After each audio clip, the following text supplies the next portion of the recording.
So the last few days have been pretty exciting. The official open beta for Titanfall does begin today, so if you did sign up for that, don't forget to check your emails. You should be able to jump on.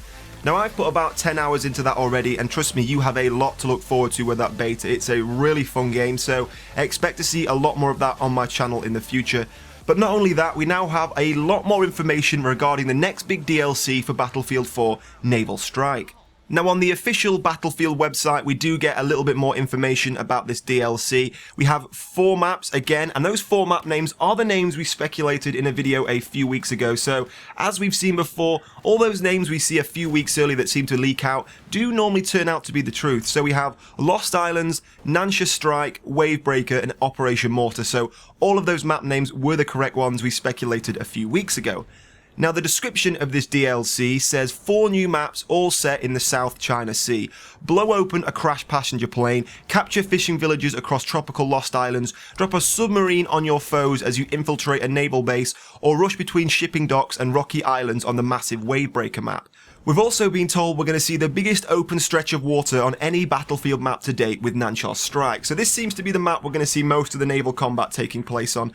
But it does seem like, even though this is of course all a Naval Strike DLC, there's still going to be a lot of variation between the maps. We've also been told there's going to be a lot of breathtaking vistas on Operation Mortar. So to me, this sounds like we may be seeing a Valparaiso style map from Bad Company 2. A lot of tropical areas and still a lot of surrounding water as well. So it's going to be really interesting to see how all of these maps look. Now, with this DLC, we have been told we're going to get 5 brand new weapons, none of which have been named yet, but as I spoke about previously, I do hope these are brand new weapons to the game, and they're not just implementing weapons we saw in Battlefield 3 that haven't made their way across to Battlefield 4 yet. It would be really cool to see some brand new weapons to the game, because of course, the weapons we're getting with Second Assault on the 18th of February, so only 4 days away from now, they're all weapons we've seen in Battlefield before, so it will be cool to see some fresh weapons appear on the battlefield.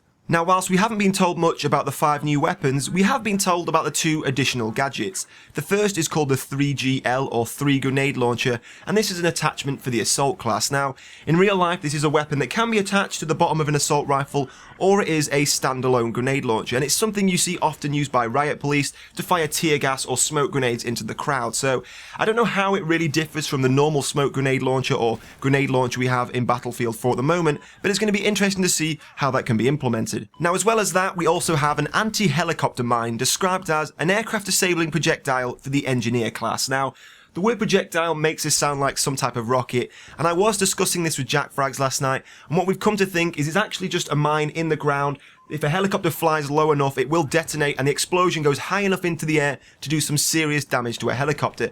These things were used and implemented in the Vietnam War, so it's going to be very cool to see how these kind of pieces of kit work in the game and if they can be effective on infantry and vehicles as well.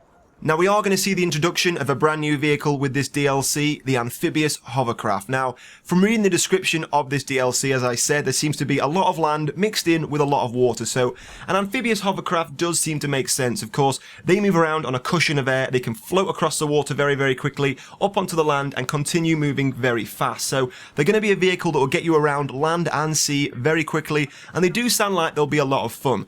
Charboy and Azzy last night were saying they are looking forward to doing quite a lot of trolling with the Amphibious Hovercraft. Now, in the description, it does mention submarines, so it looks like we are going to see these implemented into the game at last, something people have been looking forward to since the launch of the title.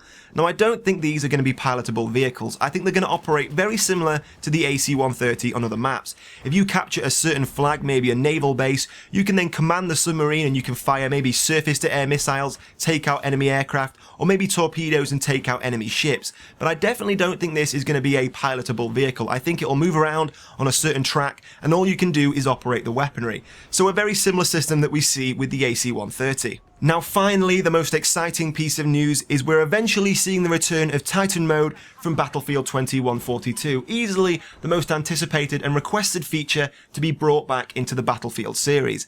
Now, it goes under the new name of Carrier Assault mode, and if you never played Titan mode in the past, how it worked, there were 2 large spaceships in the sky with a protective shield around them, and if you destroyed that shield, you could then board the ship. They had very detailed interior level design. You could then move up, fighting your way through the ship to try and get to the central part of the ship where you could destroy the mainframe, then destroying the ship. So it's very easy to see how that's going to be implemented into the new modern day Battlefield 4. With the named carrier assault mode, it's pretty easy to guess we're probably going to see an American carrier ship, a Chinese carrier ship. You have to fight your way across, try and board that ship, maybe get to the engine room, maybe the captain's quarters, and destroy some kind of MCOM or part of the ship to try and win the game mode. So it's going to be very exciting to see how that's implemented and changed around and brought back into Battlefield 4. Now, when I first heard about Naval Strike, it wasn't really a DLC that interested me. I just thought we were going to see 4 brand new Paracel Storm maps implemented into the game. But after reading this description, it is starting to really interest me now. The implementation of the submarine, the hovercraft, all the new weapons, it is starting to sound very exciting. Now, we haven't been given a release date yet. We have been told to expect it towards the end of March. Now, all DLCs always come out on a Tuesday, so that means we're either going to see it on the 18th of March or the 25th of March. So they're the 2 dates we can expect to see Naval Strike dropping. But in the meantime, don't forget we still have Second Assault coming to PC in only 4 days' time, so it looks like we're starting to see a lot of cool new stuff coming very quickly to Battlefield 4 in the future. Now, in the description below, I will leave a link to the Battlefield website so you can check out all this information yourself. But if you did enjoy this news video keeping you up to date with what's happening on the battlefield, likes and comments are always appreciated. But in the meantime, guys, thank you for watching, and I'll see you soon.